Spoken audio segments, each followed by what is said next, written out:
Serialization of Rebel with a Cause, Mark Twain's Hidden Memoirs. Loss of Jean and Rogers to the Undiscovered Country, and Clara to the Old World, 1909. Jean was finally able to come home in the spring of 1909 and ably took over the management of the household. Shortly thereafter, in the middle of May, I went to New York to visit Rogers, but was met at the train by Clara. She had rushed there to inform me that Rogers had died that day. She didn't want me to get my first news of it from the press. I have had many good friends in my life. Some of my boyhood friends in Hannibal remained in my heart all my life. I even saw some of them again in recent decades. Others of my close friends I met on the river, such as Horace Bixby, or during my Nevada and California years, such as Calvin Higbee and the Gillis brothers. Still later came Howells, Twitchell, and Gilder. But the best friend of all that I've ever had, who wanted nothing from me but friendship and was always there for me when I needed his help, was Henry Rogers. I served as his pallbearer. It was a hard loss and a heavy load. If not for Rogers, I don't know if we would have ever gotten out of the financial mess I had gotten us into in the mid-90s. Rogers took things in hand, worked out some legalities, negotiated payment plans, and saw to it that our money was channeled to the right parties at the right time so that we were finally able to come out all right. But more than that, Rogers was a friend and a boon companion. I miss him like a brother. I lost Clara, in a sense, too, late in the year. She married Osip Gavrilovich on the 6th of October, and she and her husband left for Europe shortly thereafter in early December. Yes, Clara is gone, and does not need me any longer, for she is well situated now. Jean was the only one I had left who needed me. Maybe not as much as I needed her. Probably not. Surely not. When Susie died, Livy was just as stricken as I was. The two had been practically inseparable all of Susie's life. Livy never got over it, and neither have I. For how could a parent overcome such a staggering blow? I rejoice that Livy is not here to meet the twin of that heartache now that Jean, the baby of our family, has also died. I have just finished writing an account of her last days, which I have named The Death of Jean. That is the last for me, other than these final lines tracing the turning points of my life that you are now reading. When I watched from my upstairs bedroom window here in Stormfield as the hearse drove away carrying its precious cargo to the family plot in Elmira, for I swore I would never watch another of my loved ones be lowered into the ground, I saw my life pass before me as if in vision. It was full of adventure, full of love, full of righteous indignation, and a fight for justice and the underdog, but it was, all in all, I admit now, a losing battle. Let your sympathies and your compassion be always with the underdog in the fight. This is magnanimity. But bet on the other side. This is business. It was mostly a losing fight and business for me for the very reason that I lost my loved ones and thus my reason to live. All of them but Clara are now gone. My first losses were my sister Margaret, then my brother Ben, and then my father, followed by my brother Henry in the steamboat disaster.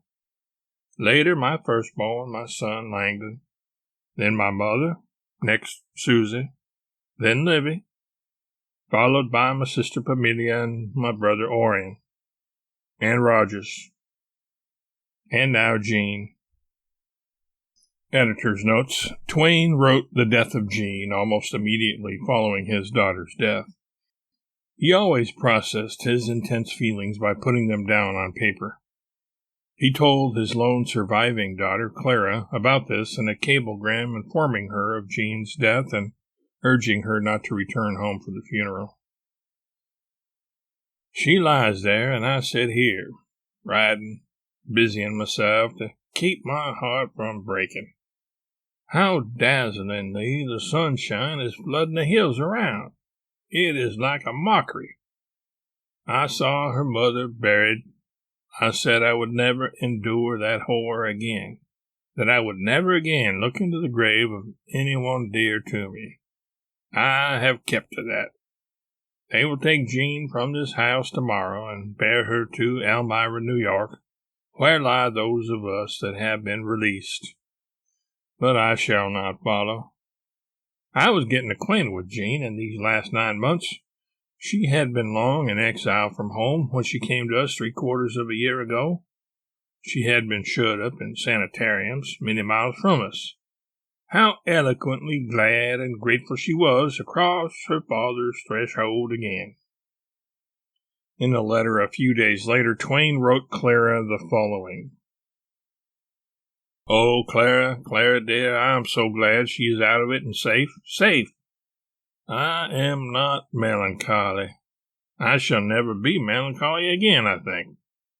You see, I was in such distress when I came to realize that you were gone far away and no one stood between her and danger but me, and I could die at any moment. And then, what would become of her? She was willful, you know, and would not have been governable. You can't imagine what a darling she was that last 2 or 3 days, and how fine and good and sweet and noble and joyful, thank heaven, and how intellectually brilliant. I had never been acquainted with Jean before. I recognized that. But I mustn't try to write about her. I can't. I have already poured out my heart with the pen, recording that last day or 2. I will send you that. And you must let no one but Ossip read it. Goodbye. I love you so. And Ossip. Father.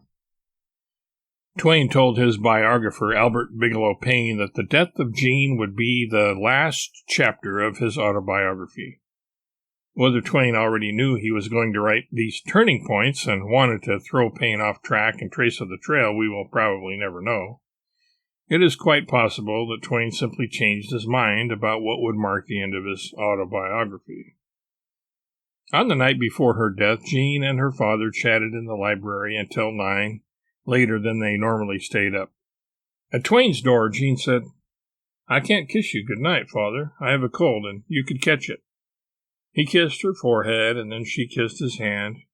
They parted with the mutual and usual, Sleep well, dear.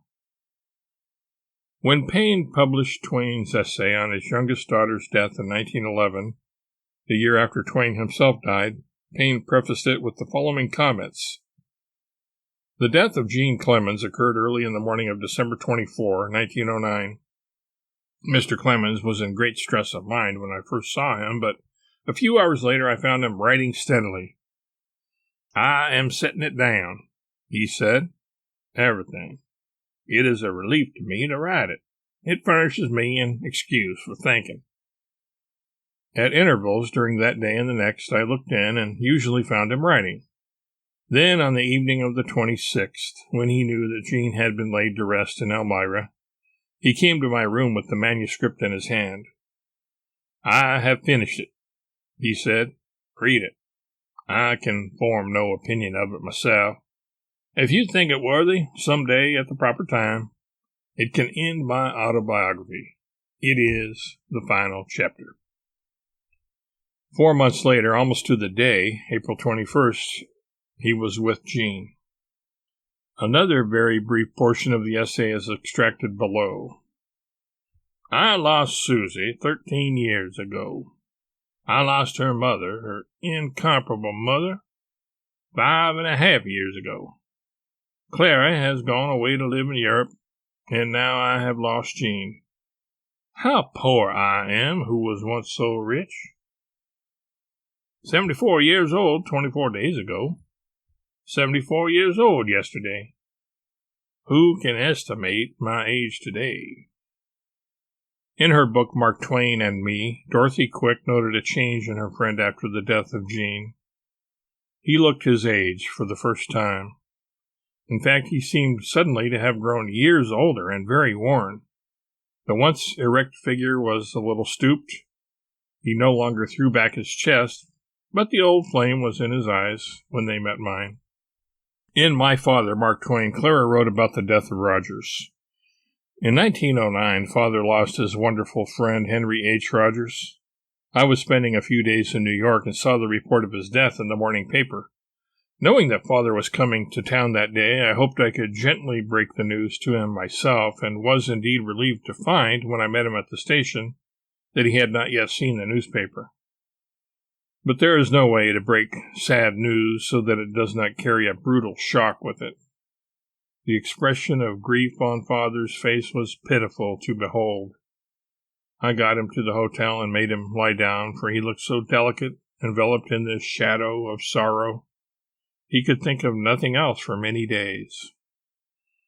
Clara may have felt the need to deliver the news of Roger's death to her father directly due to her own experience on how she had learned of her sister Susie's death from a newspaper headline. Shortly before Roger's death, Twain gave a speech in which he at first roasted his friend, but then turned serious, first mentioning Roger's help to Helen Keller, then to himself and his family. Without the public knowing about it, he rescued, if I may use that term, that marvelous girl. I would take the opportunity to tell something that I have never been allowed to tell by Mr. Rogers, either by my mouth or in print, and if I don't look at him, I can tell it now.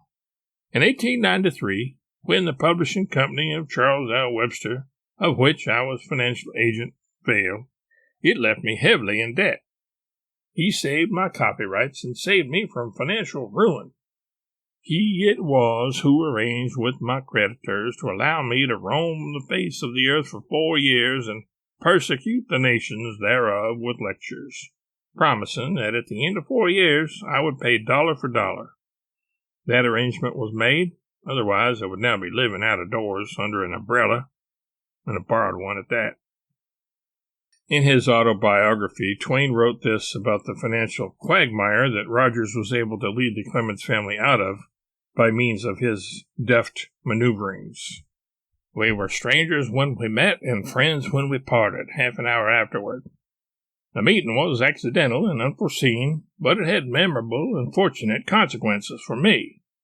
He dragged me out of that difficulty and also out of the next one, a year or two later, which was still more formidable than his predecessor. He did these saving things at no cost to my self-love, no hurt to my pride. Indeed, he did them with so delicate an art that I almost seemed to have done them myself. By no sign, no hint, no word did he ever betray any consciousness that I was under obligation to him. I have never been so great as that, and I have not known another who was. I have never approached it. It belongs among the loftiest of human attributes. This is a world where you get nothing for nothing, where you pay value for everything you get and 50% over. And when it is gratitude you owe, you have to pay 1,000. In fact, gratitude is a debt which usually goes on accumulating like blackmail. The more you pay, the more is exacted. In time, you are made to realize that the kindness done you is becoming a curse, and you wish it had not happened. Mr. Rogers was a great man. No one denies him that praise. He was great in more ways than one, ways in which other men are great, ways in which he had not a monopoly, but in that fine trait which I have mentioned, he was uniquely great. He held that high place almost alone, almost without a share. If nobilities of character were accorded decorations symbolizing degrees of merit and distinction, I think this one could claim rank unchallenged with the Garter and the Golden Fleece.